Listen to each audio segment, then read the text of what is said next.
According to Samuel's instructions, she was supposed to knock at a side entrance in the alley, ask to buy an egg.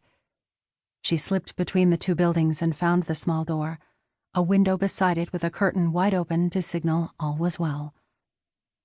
After checking the numbers beside the door, Josie lifted the knocker and pounded twice. A man answered, one of the curls from his blonde hair slipping across his forehead, his smile wide. "I'm pleased to see you, Juffrouw." The greeting was correct, spoken in a fluent Dutch, and the man was certainly friendly. Perhaps too friendly. She remembered well the man in Maastricht last weekend, his trepidation when she arrived. While the contents she carried were essential in their resistance, most people were quite ready for her to be on her way. She recited her carefully orchestrated part. "My mother asked me to purchase an egg." "Of course," the man replied. "Please come inside." Josie didn't move. The man wasn't supposed to invite her in. Not yet. He was supposed to say, "I can sell you too."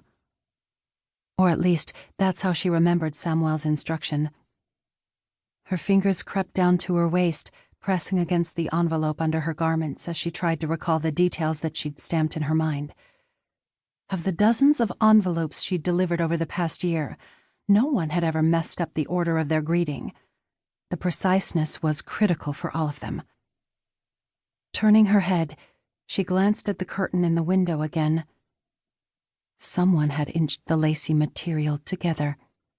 Not completely shut, but partially drawn, as if someone inside was trying to warn her.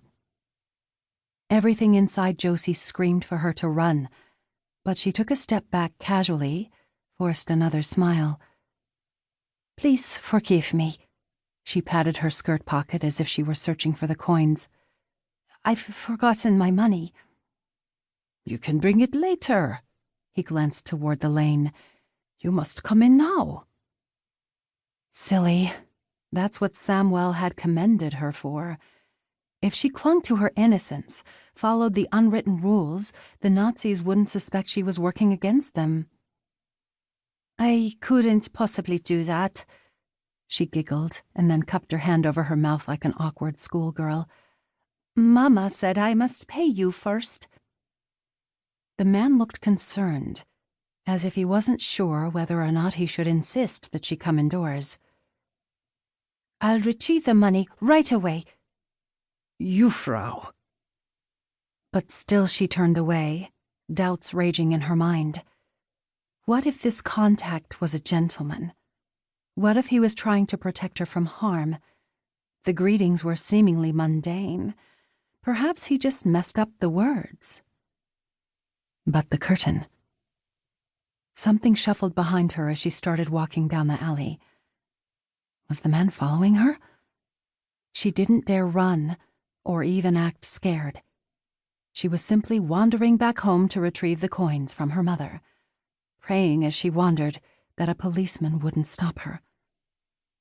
Whoever was behind her, she had to convince him that she wasn't afraid, that she'd done nothing wrong. She whistled as she turned onto the cobblestone lane, glancing back over her shoulder. No one was following her now. Several children played by a pond in the park, and Josie collapsed on a bench behind a shield of elm leaves that blocked her view of the house. She sat in that space and pondered, the envelope pressing into her skin. Should she return to the house, or would the Dutchman come looking for her? She wanted to be rid of this envelope and its bounty, but she couldn't leave it here until she was certain this house was safe. If Samuel found her later, if he was angry, she would tell him about the botched conversation, along with the curtain. An hour passed, and she heard a rumble of trucks blistering the street, the squeal of brakes. Children raced away from the pond to the arms of their parents, and these families seemed to vanish into the trees. Josie slipped to the edge of the bench, to a peephole between leaves.